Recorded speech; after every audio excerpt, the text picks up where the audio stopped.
Hello, everyone, and welcome back to our channel, or welcome if you're new. Today, I am talking with Maranda Dziekonski, who is the Chief Customer Officer, amongst a lot of other things. So I'm going to have her introduce herself. Welcome, Maranda. Thank you for having me. I'm so excited to be here. Love this project that you're working on. I'm Maranda Dziekonski. I have various projects that I work on. I sit on various boards. I have a podcast, From There to Here, where I talk with professionals about their personal journey that got them to where they are.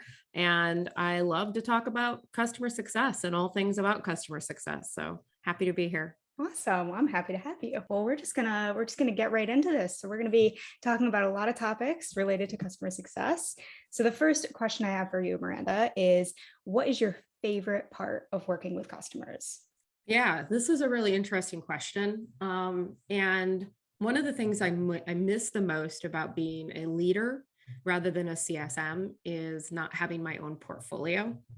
And kind of thinking about it, I don't work directly with customers nearly as much as I would like to.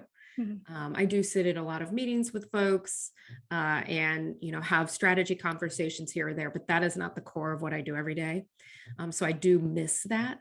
Mhm. But what I do like about customer success and what we do in customer success is our our partnerships that we can build with customers to help them solve problems that they have, help them identify problems they didn't even know that they had coming up, help them see around corners because we work with others that are doing the same things. And honestly, helping them look like rock stars in their organization, showing them how by leveraging these tools and technologies, they're able to achieve a return on their investment or get certain outcomes. I love all of that. I think, and I've said this before, but customer success is the perfect marrying of people, analytics, and strategy. If you're somebody who loves those three buckets, customer success marries them all together. So you're able to, leverage that any day or at any moment to help move the needle with your customers and help them be successful. Is it cool? I guess this is kind of a follow-up question for me. Is it cool to be able to see a customer's journey throughout the entire thing, to see that growth over time and that you had a part in it? Oh my gosh, yes.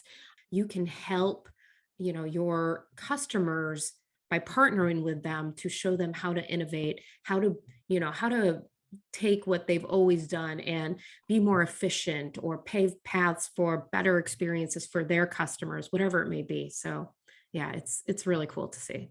I won't sugarcoat it though. It's also stressful, right? Mhm. It's cool, but they're just like everything, there's a flip side of the coin.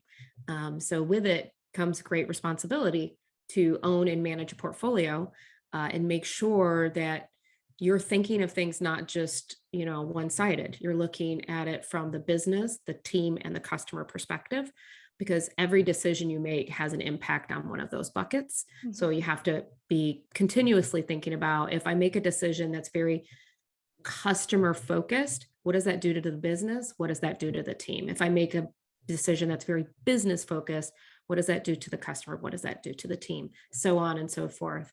It is a great, department, a great job. I love it, but I also want to be real that there's some nuances to it. It isn't always super fun. Yeah, which I guess leads us into my second question, which is talking about changes. The whole world changed in the last 2 years. Yeah. So, what do you think has been the biggest change in customer success in the past 5 years? Ooh, what hasn't changed in the last 2 years or the last 5 years, especially for customer success? First big thing I think that has changed is CEOs, they know what customer success is. That's a big win. It took a lot of evangelizing and having conversations to show CEOs because you need that buy-in. You need that buy-in. The boards, the board of directors, the boards that give the money, that the VCs, the PE firms, they all know what customer success is. That's changed. That hasn't always been the case. And the leadership layer all has a strong understanding of what a really well-run CS organization can do for the value of the organization, the value for the customers. That's big. I think another thing that has changed, if I'm thinking 5 years ago, so was that 2017? That seems like forever ago, first of all. I know. um, but I think another big thing that has changed is CS now has closer ties to revenue Mm, than it did before. When customer success was birthed 10 years ago, it was very much, and I was in this mindset as well, like CS needs to not sell, not be tied to revenue, not, and it keeps us as this safe haven for the customers. I believe there's still some truths there. However, I now am seeing that companies are having customer success managers own upsells and renewals. It's this next wave I'm seeing come out because CS, especially in the B2B enterprise motion with the high touch customer base, if the customer success managers are managing their portfolios correctly and they're showing value and having those strong relationships, it almost feels weird to say, now here's this other person that's going to talk to you about renewing. mhm. So that's a huge change for customer success. It's, it's different than where we were 5, 10 years ago. Mm. I think it's the right evolution. I think that it's going to benefit the customer and the business and the team if we all figure out how to do that harmoniously. I'm also okay with it being peeled off in a second role because I recognize that there's never a one size fits all model, but I think that is a big change that has been moving in moving CS forward in the last 5 years. All right, we're gonna do the last question, which is my favorite question because I love hearing about this.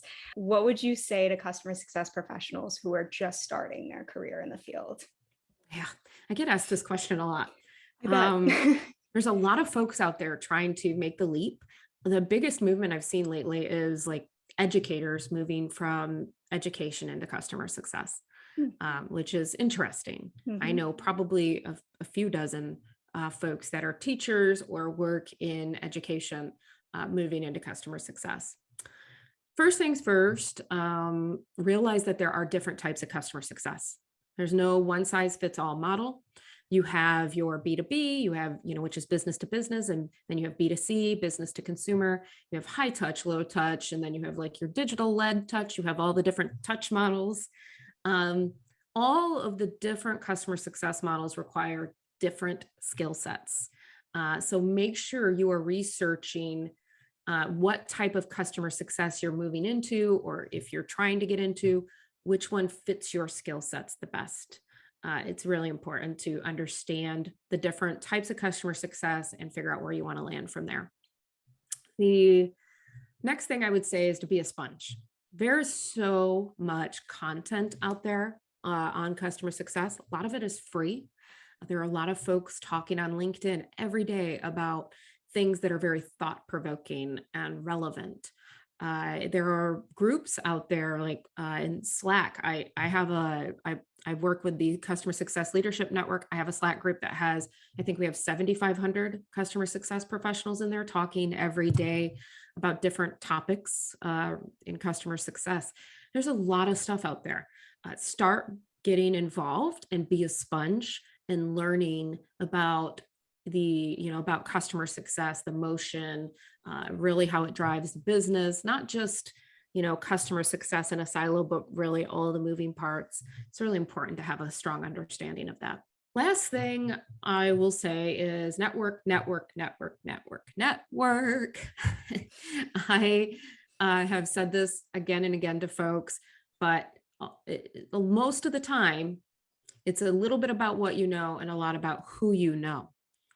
And those that get out there and network, leverage LinkedIn and or go to meetups, are ones that are top of minds for CS leaders when roles come available. I have an example last week. There is a gentleman that interacts with me on LinkedIn. He applied for an open opportunity at the company I'm at right now. I don't know if he is qualified. I am not the hiring manager, but I saw his name when I was skimming through the candidate pool, and I moved him over and said, hey, let's at least talk to this individual and see if they're qualified. And that came because I've interacted with him on LinkedIn and his name was top of mind for me. So those types of things matter. And I like it because I think all of that advice can apply to anyone in any position, especially networking. LinkedIn is in this whole transformation phase, and there's so many influencers, and you have great content on LinkedIn, which will be linked below. I think it's so crucial to network right now, and I'm glad you brought that up. Yeah. Yeah.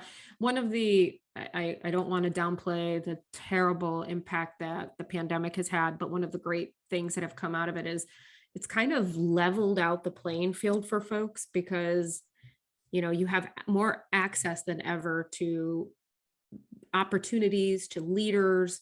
Like it kind of like leveled that playing field, but because it leveled that playing field, it means you need to really up your game to be more competitive, because now somebody in rural Montana could apply for a role that's based out of San Francisco, where pre-COVID, that usually didn't happen a lot. We would hire in our local regions most of the time. But now that's just not, it's almost not relevant for most tech startups these days. Well, that's the last of my questions, but I was wondering if you had any last words for the customer success community, for anybody in a customer-centric role, or anybody starting their career. Is there anything you would say? Definitely put yourself out there, consume content. I know I already touched upon this. Understand the other roles in an organization and how customer success plays in it. I hear a lot of, sales versus CS conversations and who owns this and who owns that. I would like to be on a personal mission to nip that all in the bud. And I think it starts first with us understanding the goals of other teams and, the pressure they're under. We're under pressure too, but the pressure that they're under, what their goals are, how we impact those goals, how we can link arms to partner to move things forward and create an overall better customer experience, because we're all unified. I think that's so important in anything. You should know what other people are doing in your Absolutely. company, and it makes it easier to interact with people as well and to appreciate what they're doing. 100%. Well, I thank you so much, Miranda, for being here. This has been extremely informational for me. I know it's been really informational for everyone watching. Is there a place where you want people to find you? LinkedIn, email, your podcast, anything you want to plug at the end of this? Yeah, you know what? People, if they would like to find me, I do post. I try to post something every day on LinkedIn. I miss a day here or there, but I'm always sharing thoughts on leadership and management, customer success, career development, all of that on LinkedIn. It's the best place to find me. All right. Well, thank you again, Miranda, for being here. And I hope everyone enjoyed this video. I have to do my own plug here. If you like this video and want to see more from this, definitely subscribe to our YouTube channel and follow us on all of our social media. And with that, thanks for watching. Bye. Bye.